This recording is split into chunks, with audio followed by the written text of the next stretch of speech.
close to cracking the Kwezi and Gumede case after Lehasa helped him put some pieces together.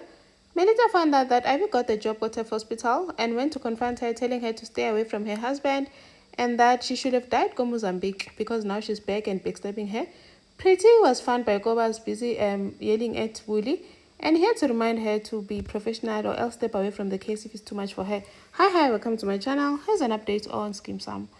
Pretty woke up to news that Ubud is trending. She was drunk, got levels, and dancing, and she was not happy about that because it's jeopardizing the case. Now, Ukwezi no Nkosi, they're all over the place. Nkosi deciding to go and see the guy with the card that he borrowed and acted like a man who lives in the street to transport Mzimbaga Gumede.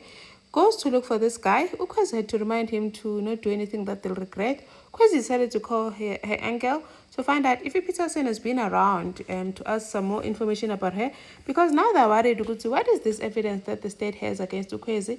But Malmaka thinks Peterson has nothing on her, it's just bitter, they broke up.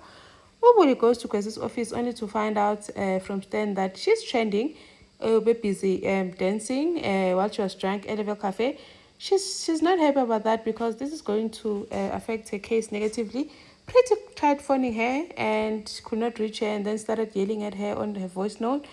Now, Kobas was not happy about that, saying that Pretty needs to be professional because Ubul is still a paying client and that if this case is too much for her, then she needs to step away from it. Someone else can take over.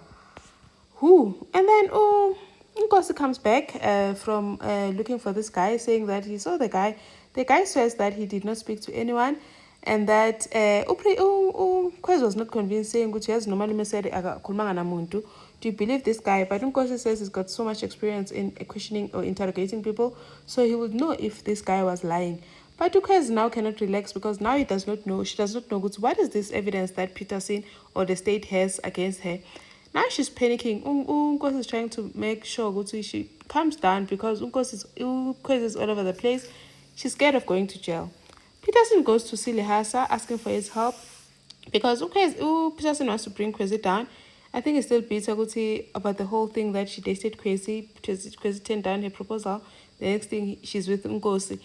And then the next thing, Peterson is out here disrespecting Lehasa, saying he wants to hear from a criminal's point of view, perspective a criminal. Lehasa was felt so disrespected and insulted. So when according to you, always see me as a thug, because how dare you come to my house and insult me? And then kicked Peterson out. Now Peterson is pressed, is desperate for help. Lehasa decides to go and help him, saying that tell me everything that you know about Kwezi's case and we'll see how we'll go from there. And then Peterson gave Lehasa all the information, showing him the day Kwezi was seen leaving levels no Gumede, and then they ended up at Rosebank Mall. Lehasa confirms that he went to Kwezi's office, the car was there, but Kwezi was not there, meaning that Kwezi no Gumede were around Rosebank. Now Peterson is trying to convince the prosecutor to try and get CCTV footage, a warrant to get CCTV footage at Rosebank Mall, so that Peterson can see or check where Ukwezi was no Gumede. I think now, if they did not get rid of that footage from that side or anywhere else in the building, then they will be seen walking through the stairs no Kwezi.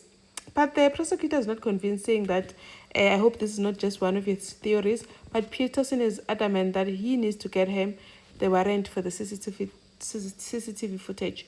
And then Upexton is very happy, celebrating that his mom got the job and that she is the new grief and trauma counselor at TEF Hospital. Papaya was even shocked because he was not aware. And they sent him an email which he missed. Now, Jackie is like, now I know, Mama, why no one's ulwa. It's because we told Msadi that Msadi fishing Erin. Pexton had to defend her mom, saying my mom did not burn anyone's house.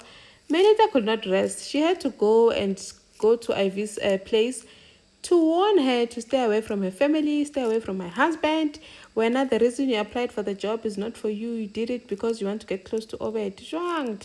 Melita. And Ivy, she kept saying that when I'm forgetting her and I'm the one that divorced Obed, not the other way around. So this will prove to you her Obed. Melita is not releasing Claire. She insists that Ivy must stay away from her husband and that Yana Nansa Tokometi Pexton like her own when she was away, go Mozambique, and that she even wasted her money hiring a private investigator, Ramashara, to look for her while she could have just let her die go Mozambique, and said that if Ivy is grateful, Ivy was saying, I'm grateful that you looked after Pixie. Now, if you are really grateful, then prove it by a Horusatse miracle. That I'm not going to do that just because we're now insecure. Ooh, Melita, let's see if you're going to resign or you're going to stay go miracle. Shem Pexton goes to share the good news with his friends. Hormaya got the job, go to hospital. Now they're bringing up the Wolves marketing saying, does it mean Hori the trial is over? And Pexton was not happy about that because the employer Hormama He Ubulaile Smack. Thank you for watching. Please like, share, and subscribe. See you in the next one. Bye.